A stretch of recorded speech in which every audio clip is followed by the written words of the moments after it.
மீனாட்சி பொண்ணுங்க சீரியல் ஜூலை 1 இன்னைக்கான எபிசோட்ல என்ன நடக்கலாம் அப்படிங்கறத ரிவ்யூவா பத்தலாங்க. சகுந்தலாமா இவ ஹாஸ்பிட்டலுக்கு ஃபாலோ பண்ணி கண்டிப்பா வந்திருப்பா அப்படின்னு சக்தி சொல்ல, ஆதாரமே இல்லாம எப்படி பேசுறான்னு பாருங்க அத்தை,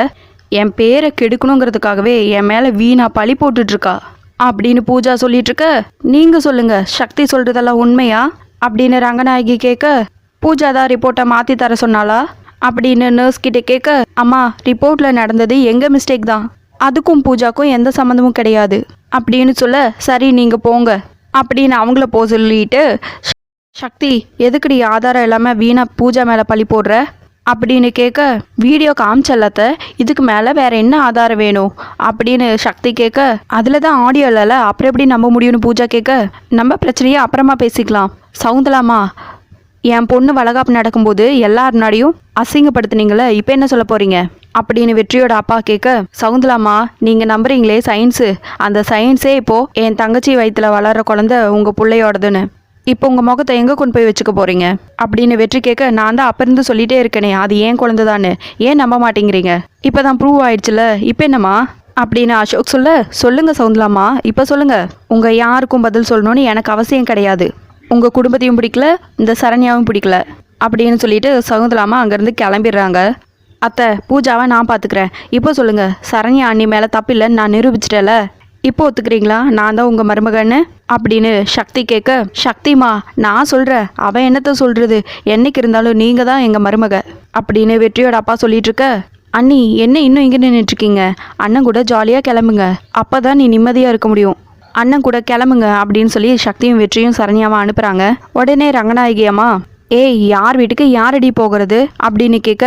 இன்னும் என்னம்மா அதான் எல்லா பிரச்சனையும் முடிஞ்சிருச்சுல இன்னும் என்ன அப்படின்னு வெற்றி சொல்லிட்டு இருக்க, டேய் அவள் எவ்வளோ கேவலமாக நம்ம குடும்பத்தை பற்றி பேசியிருப்பா, இப்போ கூட எப்படி சொல்லிட்டு போனான்னு பார்த்தல, அப்புறம் நான் மட்டும் எப்படி அசோக் ஏற்றுக்க முடியும், இங்கே பார் வெற்றி நான் சொன்னது தான், ஊரில் இருக்கிற எல்லார் முன்னாடியும் காலில் விழுந்து மன்னிப்பு கேட்டு சரண்யாவை கூட்டிகிட்டு போக சொல்லு, அது வரைக்கும் சரண்யா இங்கே தான் இருப்பா, என் பொண்ணு சகுந்தலாவால் பட்ட அவமானத்துக்கு இதுதான் பிராய்ச்சித்தம், அசோக் என் பொண்ணு காலில் விழணும், அது வரைக்கும் நான் அவங்க வீட்டுக்கு அனுப்ப முடியாது, சரண்யாவும் என்னை மீறி போகமாட்டா, அதையும் மீறி ஒரு வேளை அவள் போனா சரண்யா இந்த அம்மாவை நீ மறந்துரு அப்படின்னு சொல்லிட்டு ரங்கநாயகியும் அங்கேருந்து கிளம்பிடுறாங்க. எல்லாரும் ஒரு செகண்ட் அப்படியே முழிச்சிட்டு நிற்கிறாங்க என்ன பண்ணுறதுன்னு தெரியாமல். அந்த நேரத்தில் சக்தி, அண்ணி நீங்கள் அண்ணன் கூட போங்க ரத்தையை நான் சமாளிச்சுக்கிறேன் அப்படின்னு சொல்ல, அசோக் சரண்யா வா, இதை விட ஒரு நல்ல சந்தர்ப்பம் கிடைக்காது, உன் வயிற்றுல நம்ம குழந்தை வளருது, இப்போ கூட நம்ம சேர்ந்து வாழலைன்னா எப்படி, இன்னும் எவ்வளோ நாள் தான் நம்ம இப்படி பிரிஞ்சே வாழ்கிறது அப்படின்னு அசோக் சொல்லிட்டு இருக்க, அண்ணி இவ்வளோ நாள் நீங்கள் தனியாக வாழ்ந்தீங்க சரி, ஆனால் இப்போது உங்களுக்கு குழந்தை பிறக்க போகுது, இப்போது குழந்தையோட அப்பா கூட தான் நீங்கள் இருக்கணும், நீங்கள் கிளம்பி போங்க அண்ணி அப்படின்னு சக்தி சொல்லிட்டு இருக்க, சக்தி அவ்வளோ தூரம் அத்தை தான் சொல்கிறாங்கல்ல, நீ பாட்டுக்கு சரண்யாவை போக சொல்கிற, இவ்வளோ தூரம் சொல்லிட்டு போயிருக்காங்க, எங்கேருந்து வந்துச்சு உனக்கு இவ்வளோ தைரியம், சொன்னா கேளு இதெல்லாம் பெரிய பிரச்சனையாயிரும் அப்படின்னு பூஜா சொல்லிட்டு இருக்க, சீ வாயமூடு, எங்கள் வீட்டு விஷயத்தில் தலையிடுறதுக்கு நீ யாரு, அண்ணி நீங்கள் கிளம்பி போங்க, அண்ணா அண்ணியை கூட்டிகிட்டு நீ கிளம்புனா அப்படின்னு சக்தி சொல்ல, சரண்யா திரும்பவும் சொல்கிறேன் இந்த சக்தியை நம்பி நீ எதுவும் செய்யாத, அப்புறம் நீ தான் அசிங்கப்படுவ அப்படின்னு பூஜா சொல்ல, உடனே கோவம் வந்து சரண்யா பூஜாவை அடிக்க போகிறாங்க. நான் மட்டும் இப்போ உன்னை அடித்தேன்னா என் கைக்கு தான் அசிங்கம், அதனால தான் நான் உன்னை இப்படியே விட்டுட்டு போகிறேன், இங்கே பாரு இன்னொரு தடவை என் விஷயத்தில் நீ தலையிட்ட உன் பல்ல உடச்சிருவேன் சி அப்படின்னு சொல்லிட்டு அசோக் கிட்ட போய் பக்கத்தில் நின்று, அப்பா நான் போயிட்டு வரேன்ப்பா, அண்ணன் நான் போயிட்டு வரேனே அப்படின்னு சொல்லிட்டு அசோக் கூட சேர்ந்து கிளம்பிடுறாங்க சரண்யா. சக்தி எனக்கு ஒரு முக்கியமான வேலை இருக்குது நான் போயிட்டு வரட்டா அப்படின்னு கேட்க, எங்கடா போகிறேங்கிறாங்க சக்தி, இரு தங்கச்சி போகிறா, மாமியார் மனசு குளிர்ற மாதிரி ஒரு சீர் கொடுக்க வேணாமா அப்படின்னு சொல்ல, ஏய் இப்படி தான் போவியா, போ ட்ரெஸ்ஸை மாற்றிட்டு போ அப்படின்னு சொல்ல, சரிடி செல்லம் அப்படின்ட்டு வெற்றி உள்ளே போகிறாங்க. பூஜா அப்படியே சோஃபா மேலே வந்து உட்காந்து கால் மேலே கால் போட்டு, ஏய் எப்படி நீ போய் சிசிடிவியை ரெக்கார்ட் பண்ணிட்டா என்னை ரங்கநாயகி அத்தைக்கிட்ட மாட்டி விடலான்னு பார்த்தியா, முடியாது சக்தி, நீ நினச்சதை விட நான் ரொம்ப பெரிய கேடி, ஆமாண்டி நான் தான் ரிப்போர்ட்டை மாற்றி தர சொன்னேன், உன்னால் என்ன பண்ண முடியும்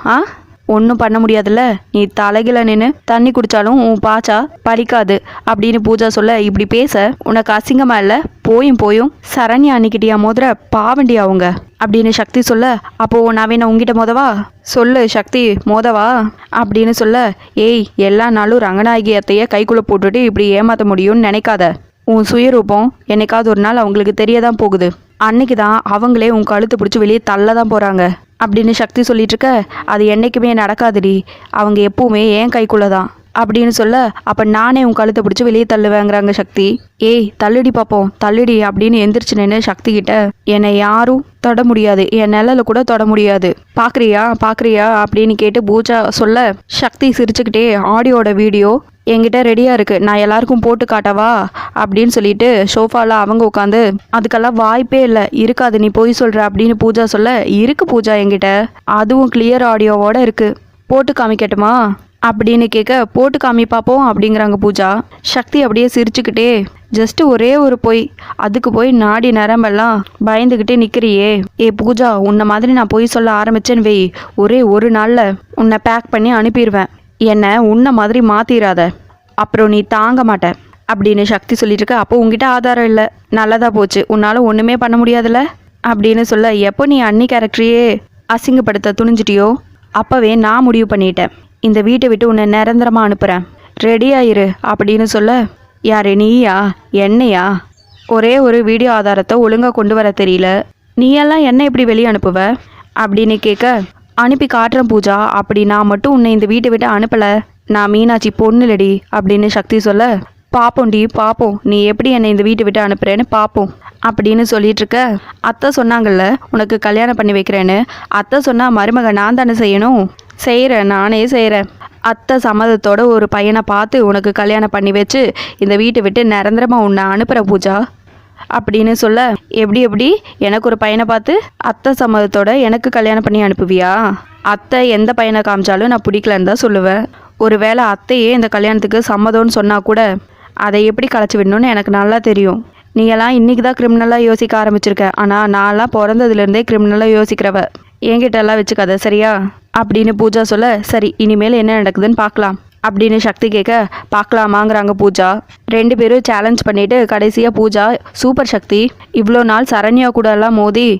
எனக்கு ஒரு சுவாரஸ்யமே இல்லாத மாதிரி இருந்துச்சு, இனிமேல் தான் இந்த ஆட்டமே சூடு பிடிக்க போகுது அப்படின்னு சொல்ல நான் வைக்கிற சூடு கொஞ்சம் ஓவராக இருக்கும், உன் வாழ்க்கை முழுக்க உன்னை கதற வைக்கும், வெயிட் அண்ட் சி அப்படின்னு சொல்லிட்டு அங்கேருந்து சக்தி கிளம்பிடுறாங்க. சௌந்தலாமா அசோக் அப்புறம் சரண்யா 3 பேரும் வீட்டுக்குள்ளே வராங்க. அசோக்கோட தங்கச்சி பார்த்து ஷாக் ஆகி என்னம்மா இவ நம்ம வீட்டுக்குள்ளே வரா அப்படின்னு கேட்க அன்னைக்கே எல்லாமே முடிஞ்சு போச்சுன்னு சொன்னீங்க அப்படின்னு சொல்ல காவியா கொஞ்சம் மரியாதையாக பேசு, இவ உங்கள் அண்ணி அப்படின்னு அசோக் சொல்ல என்னம்மா இவனும் இப்படி பேசுகிறான் அப்படின்னு கேட்க எல்லாம் நம்ம தலையெழுத்து அப்படின்னு சௌந்தலா சொல்ல என்ன பார்க்குற, நான் தான் சரண்யா வயிற்றில் வளர குழந்தைக்கு அப்பான்னு டிஎன்ஏ டெஸ்ட்டில் தெரிஞ்சு போச்சு, சக்தி எல்லாத்தையும் கிளியராக ப்ரூவ் பண்ணிட்டா அப்படின்னு அசோக் சொல்ல அப்போ இனிமேல் இவ நம்ம கூட தான் இருக்க போகிறாளா அப்படின்னு காவியா கேட்க ஆமாம் சரண்யா இங்கே தான் இருப்பா அப்படின்னு அசோக் சொல்லிட்டு இருக்க. கரெக்டாக வெற்றி குச்சியும் கையுமா வராரு. அசோக் இதை ஜன்னல் வழியாக பார்த்துட்றாங்க. சரண்யா நீ முதல்ல மேலே போ அப்படின்னு சொல்ல ஏங்க யார் அப்படின்னு சொல்லி கேட்க இல்லை முதல்ல நீ மேலே போ அப்படின்னு சரண்யாவை அனுப்பிச்சி வச்சிடறாங்க. வெற்றி கொஞ்சம் பொறுமையாரு அப்படின்னு அசோக் சொல்ல அசோக் நீங்கள் கொஞ்சம் தள்ளுறீங்களா அப்படின்னு சொல்லிட்டு எப்பவுமே என்கிட்ட ஒரு கெட்ட பழக்கம்,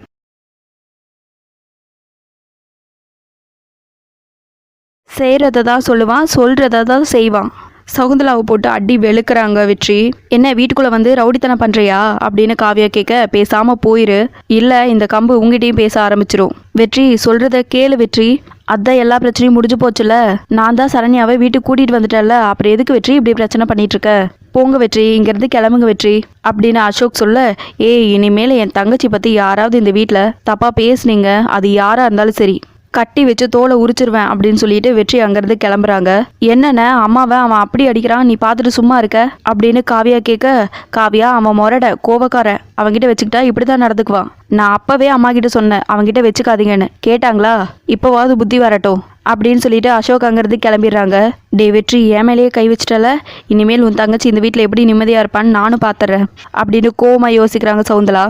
அடுத்த நாள் மீனாட்சி அம்மா அவங்க பொண்ணுங்க 3 பேர் வெற்றி இப்படி எல்லாரும் கோயிலில் காப்பு கட்டிட்டு இருக்காங்க. ஐயா காப்பு கட்டுற வேலையெல்லாம் நல்லபடியாக முடிஞ்சது அப்படின்னு மீனாட்சி அம்மா சொல்ல அம்மா உங்களுக்கே தெரியும் வழக்கமாக நம்ம கோயில் திருவிழாவில் பரிவட்டம் நீதிபதி ஐயாவுக்கு தான் கட்டுவோம், ஆனால் இப்போ அவர் ஊரில் இல்லை, அதனால் இந்த முறை பரிவட்டத்தை உங்களுக்கு கட்டலான்னு முடிவு பண்ணியிருக்கோமா, இந்த சந்தோஷமான விஷயத்த சொல்ல தான் பஞ்சாயத்து கூட்டியிருக்கோம் அப்படின்னு பஞ்சாயத்து ஆளுங்க சொல்ல, அப்படி சொல்லுங்க ஐயா, இந்த ஊர்ல எங்க மீனாட்சி அக்காவை விட்டா பரிவட்டம் கட்டுறதுக்கு வேற யாரு இருக்கா? மீனாட்சி அக்கா, இது இவங்க சொல்லல, இவங்க வழியா வந்த அந்த மகமாயி சொல்றா அப்படின்னு சாந்தாக்கா சொல்லிட்டு இருக்க, இந்த பரிவட்டம் கட்டுறதெல்லாம் எனக்கு வேண்டாங்கய்யா. இதுக்கு யார் ஆசைப்படுறாங்களோ அவங்களுக்கு கொடுங்க. காலத்துக்கும் நம்ம கோயில் சாமிக்கு பிரசாதம் செஞ்சு கொடுக்குற வேலை மட்டும் எனக்கு கிடைச்சா போதும். மற்றபடி இந்த பரிவட்டம் புகழ் இதுல எல்லாம் எனக்கு ஆசை இல்லைங்கய்யா அப்படிங்கிறாங்க மீனாட்சி அம்மா. அம்மா, இது நாங்க கொடுக்கறது இல்ல, இது உங்க குடும்ப உரிமை, பரம்பரையா இது உங்களுக்கானதுமா, அதனால தான் நாங்கள் சொல்கிறோம் அப்படின்னு பஞ்சாயத்து ஆளுங்க சொல்ல, இல்லைங்கய்யா எனக்கு இதெல்லாம் வேண்டாம் அப்படின்னு மீனாட்சி அம்மா சொல்ல, எங்கள் அக்காவுக்கு பதிலாக நான் சொல்கிறேன், எங்கள் அக்கா இந்த பரிவட்டத்தை ஏற்றுக்கும் அப்படின்னு சாந்தாக்கா சொல்லிட்டு இருக்க, நாங்கள் கொடுக்குற மரியாதையை நீங்கள் ஏற்றுக்கங்கம்மா அப்படின்னு பஞ்சாயத்து ஆளுங்க ஒரு பக்கம் சொல்லிட்டு இருக்க, நிறுத்துங்கய்யா. ஐயோ பஞ்சாயத்து, யாரோட பரிவட்டத்தை யாருக்கு கொடுக்கறது? உங்களுக்கெல்லாம் தராதரமே தெரியாதா அப்படின்னு புஷ்பா சொல்லிட்டு இருக்க,